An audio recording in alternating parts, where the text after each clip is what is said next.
Expedition 33 gives you something that can get lost in video games nowadays, especially for a Souls fan like me just looking for challenges. It is absolutely beautiful. I know I said I wouldn't make more long-form edited videos, but Expedition 33 was such a beautiful and inspiring experience I couldn't help but want to make an appreciation post. The story is gripping. I couldn't get this game out of my head the entire time I was playing it. It's such a strange mystery, but it's pulled off so well, and it resolves into giving you a new view of such a tragically beautiful world. The centrality of specific family relationships and the strength of grief makes such a deeply affecting backdrop for this really whimsical and colorful game. I really haven't stopped thinking about it and that concept in the months since I put it down. Also, the exploration is a really pleasurable experience, particularly in Act 3 when you unlock flying. The world is so lush and unique, and I'm showing here one of my favorite moments where you have this really cool landscape interaction with this giant frame, and you get a sense of the scale and the beauty of this world and the depth of the tragedy about its creator and the plan to erase it. I love this moment. The entire game feels more or less like this with, there's beauty and sadness in every little nook, every little detail. This element, this big picture frame, actually really reminded me of my first time playing Elden Ring, though I think Elden Ring pulled off that sense of majesty even better. On to gameplay. The combat, which is really all I care about, so all I'm going to go into, is a really interesting mix in this game. The foundation is a turn-based RPG, like my all-time favorite game, Final Fantasy X.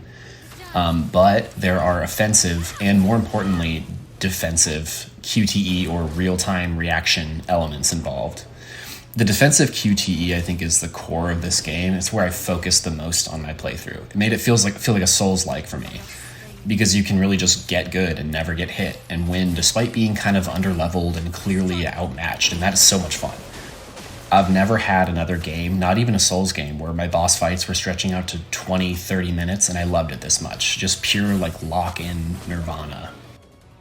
So the combat system works like this. You have lots of options to avoid enemy attacks, like parrying, dodging, or more specialized options like jumping and shooting, and they combine in really interesting ways in some of the later game complex boss combos. Most of the main story feels like sort of a Sekiro light, because you don't have to deal with positioning or real-time combat, just timing on enemy combos, which is great for me because I never really got the hang of Sekiro gameplay, and I'm just not that good at it. But some of the late game side bosses and the super boss Simon were a way to experience some really difficult and unique applications of the combat system, and by the way, the really satisfying parry sound.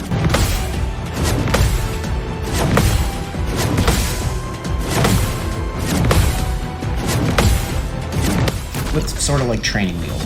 Similarly, build creation is kind of like a Souls light, because there is a talisman or amulet system where each character can equip up to 3 Pictos, but also a parallel leveling system where after a couple battles with a Picto equipped, it's memorized and can be equipped on any player at all without using any amulet slot, just by spending this expendable but plentiful resource called Lumina Points. The Lumina system starts to shine in the late game when you can stack up a lot of powerful Pictos, but it's hard to make a really coherent build before then. The weapons also include inherent abilities and skills based on their upgrade level, which is another fun element to optimize. Now that I think about it, there's so much that goes into the combat in this game beyond the defensive QTE.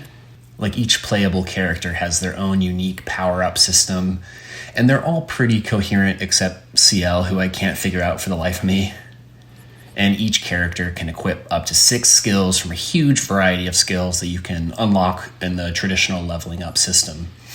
And there are also 5 stats that each character has, and they all have separate inherent scaling and also weapon scaling with those stats in different ways. So For a build nerd like me, build creation was really fun, with all the potential complexities and layering you can create by combining different weapons and skills and pictos. My favorite character from a gameplay perspective was probably Verso. I liked his Lanceram weapon for the early to mid game. The blue streaks on it reminded me of Titus from FF10. And then for his endgame weapon, I used the Chevalam, which drops from a great non-story boss in one of the most well-designed areas in the game, the Chromatic Gold Chevalier in the Crimson Forest. I mostly used an Ascending Assault build with the Cheater Picto. It was simple and fun, but probably not the best from a damage perspective. I don't really care. It was like a Titus quick hit build in FF10, which was the meta 20 years ago. By the way, that reminds me, one thing that's really cool about this game is the developers were really explicit in their references. Like, for instance, in this random area in the open world, there was a musical reference that was clearly a reference to FF10. Listen.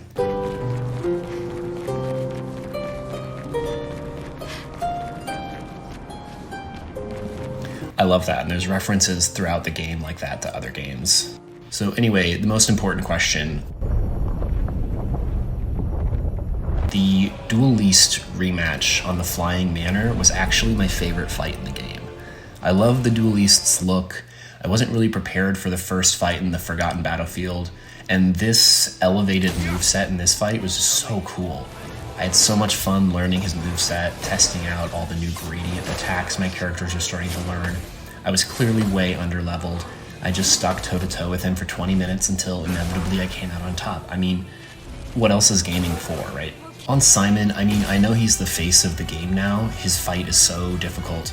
I absolutely love that he has such cheesy, insane auto zaps of your health and shields, and at one point just erases your entire party. I love that that's part of the game.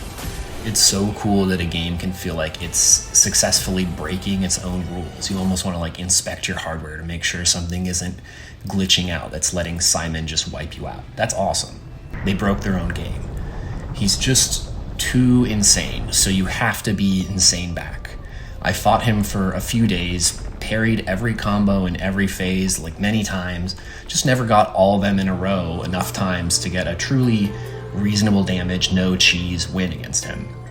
So I Stendhaled him to death when I was satisfied enough that I understood him and I moved on. I don't think he's the best boss in the game or even a very successful boss from a technical perspective. He's just like that arcade game, odds tilted against you fun, and the developer's cool for doing that. It's just not a boss you can really take seriously. Which leads me to my main criticism of the gameplay, by which I mean the combat. Overall, it's just too easy to get ridiculously OP in Act 3. I was just enjoying a casual playthrough and ended up being able to cheese the hardest super boss in the game. Maybe that's the point. But the bosses I had the best experience with were the ones I encountered at the beginning of Act 3, before I was super overpowered with a very balanced feeling difficulty. For me, part of the fun is powering up, so I'm not gonna, intentionally nerf myself. And it was too easy to get insane damage from Mael, Verso, Minoko, all of them. It became hard for me to purposely stay patient, learn a new boss's moveset. I saw maybe 2 moves from the final story boss. I wish I'd gone to fight him earlier because I was just so OP, just from some basic open world exploration. But since I put down the game, the developer has added a damage limiter and an enemy health multiplier, which I think are both great ideas and things that will definitely get me to play the game again someday, probably soon. I would love to play with a 99,999 damage cap and have kind of a Final Fantasy X experience all over again. So kudos to the developer on a creative solution to the only major problem I had with it.